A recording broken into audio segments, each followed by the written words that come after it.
नमस्कार दोस्तों, खबर एक्सपोज यूट्यूब चैनल में आपका स्वागत है।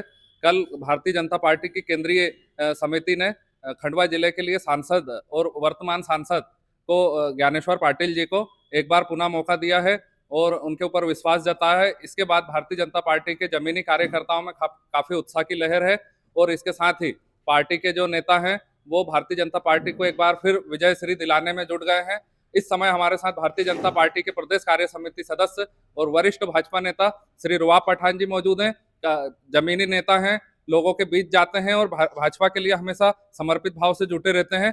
आगामी चुनाव को लेकर इनकी क्या रणनीति है और भारतीय जनता पार्टी का जो अल्पसंख्यक मोर्चा है वो आगामी लोकसभा चुनाव में किस तरह से मेहनत करेगा और पार्टी को जीत दिलाएगा, इस बारे में पूरी बात करेंगे। आपका स्वागत है सर जी। क्या कहेंगे आप?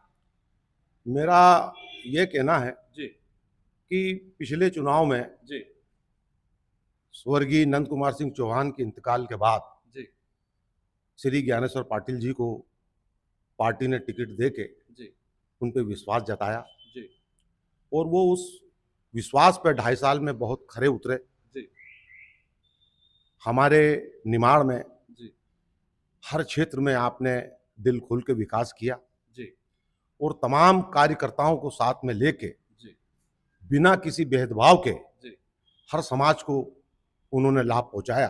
जी इस बात को ध्यान में रखते हुए भारतीय जनता पार्टी की वरिष्ठ लोगों ने, भारतीय जनता पार्टी ने उनको इस बार फिर एक मौका दिया है खंडवा जिले के लिए, निमाड़ के लिए। तो मैं ये मानता हूँ इस बात को कि ज्ञानेश्वर पाटिल जी को टिकट दे के पार्टी ने एक बहुत अच्छा काम किया है और ज्ञानेश्वर पाटिल जी जो है इस बार भारी मतों से, जो पिछले 2.5 सालों में जो उन्होंने 80,000 मतों से विजय हासिल की थी, तो ये मान के चलिए कि इस बार जो है वो डबल तरीके से, डबल वोटिंग से विजय हासिल करेंगे।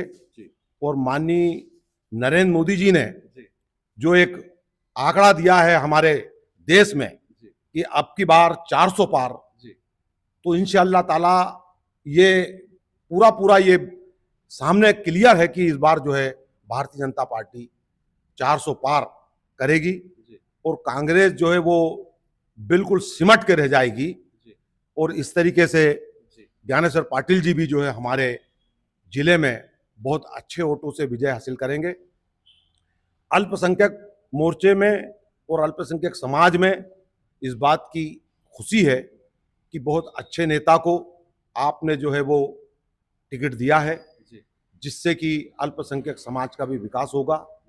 अल्पसंख्यक समाज ने पिछले बार भी भारतीय जनता पार्टी के पक्ष में काम किया था और वोट दिलाए थे। इस बार भी हमारी ये कोशिश रहेगी कि भारतीय जनता पार्टी के पक्ष में मतदान करेगा पूरा अल्पसंख्यक समाज और ज़्यादा से ज़्यादा मतों से ज्ञानेश्वर पाटिल जी को विजय श्री दिलाने की कोशिश करेंगे। और इस बार फिर तीसरी बार माननीय नरेंद्र मोदी जी हमारे प्रधानमंत्री होंगे और देश का, प्रदेश का, जिले का चहुमुखी विकास होगा। सबका साथ, सबका विकास, सबका विश्वास, इस सिद्धांत के साथ, इस नारे के साथ भारतीय जनता पार्टी आगे बढ़ेगी और हर परिवार को इसका लाभ मिलेगा, चाहे वो किसी भी समाज का हो। यहाँ किसी प्रकार का भारतीय जनता पार्टी में भेदभाव नहीं है, सभी को साथ लेकर चलते हैं। ये बात अलग है कि कोई भी समाज का अगर कोई गुनहगार होगा, जो भी गुनाह करेगा उसको उसकी सजा मिलेगी, वो कोई भी समाज का हो, और उसको उसके गुनाह की सजा मिलना चाहिए, ये बिल्कुल तय है। कुछ लोग इस बात का विरोध भी करते हैं, लेकिन उनका विरोध कोई मायने नहीं रखता। ये देखिए, आपकी गुनहगार लोगों को जो सजा मिल रही है, तो पूरे प्रदेश में और पूरे देश में शांति बनी है। जो गुंडा तत्व है, जो बदमाश किस्म के लोग हैं, वो दुबक के घरों में बैठ चुके हैं और गरीब लोग और सभी प्रकार के लोग अमन शांति से अपना जीवन गुजार रहे हैं और आराम की जिंदगी गुजर बसर कर रहे हैं। ये भारतीय जनता पार्टी का काम है। भारतीय जनता पार्टी जो कहती है वो करती है, करके दिखाती है। और मेरा आपसे सवाल है कि आगामी जो लोकसभा चुनाव है इसको लेके भाजपा का अल्पसंख्यक मोर्चा मतदाताओं के बीच किस तरह से पहुंचेगा और भाजपा की एक बार जीत सुनिश्चित हो, इसके लिए आप क्या तैयारी कर रहे हैं? हमारी तैयारी यही है कि जो हमारे माननीय प्रधानमंत्री जी ने जी गरीबों के सर पर जो छत दिया है, जी ये एक बहुत बड़ी उपलब्धि है। जी आज के दौर में एक एक सगा भाई की मदद नहीं करता, लेकिन हमारे नरेंद्र मोदी जी ने उन सभी समाज के लोगों की मदद की है जिनके घरों पे छत दिया है, और गरीब लोगों को फ्री में अनाज की व्यवस्था की है। लॉकडाउन के दौरान जो लोग भुखमरी के कगार पर खड़े थे, ऐसे लोगों के घरों पर अनाज पहुंचाया है। और लाडली बहन योजना के तहत हमारी बहनों को जो है वो जो हर महीने पैसा मिल रहा है उनके जीवन यापन के लिए, ये बहुत बड़ी एक योजना है। और उसके बाद आयुष्मान कार्ड के माध्यम से हमारे गरीब परिवार के लोग जो बीमार हो जाते हैं या बड़ी बड़ी बीमारियों में मुब्तला हैं, उनकी बीमारियों का इलाज माननीय प्रधानमंत्री नरेंद्र मोदी जी के माध्यम से हो रहा है। ये बात अगर हम समाज के सामने रखेंगे तो समाज हमारी बात को मानेगा। यात्राओं के विषय में मैं बताना चाहता हूं कि यात्राएं जो हो रही हैं, जिसमें मुस्लिम समाज भी अपने बड़े बड़े मज़ारों पे यात्रा करने जाता है, तो वो भी एक दुआएं हैं उनकी कि हमारे बच्चों ने हमको यात्राएं नहीं कराई, लेकिन हमारी मध्य प्रदेश सरकार और केंद्र सरकार ने हमको यात्राएं कराई हैं। तो वो लोग भी कहीं ना कहीं नरेंद्र मोदी जी की तरफ जो है उनका झुकाव है, उनकी सोच बड़ी है।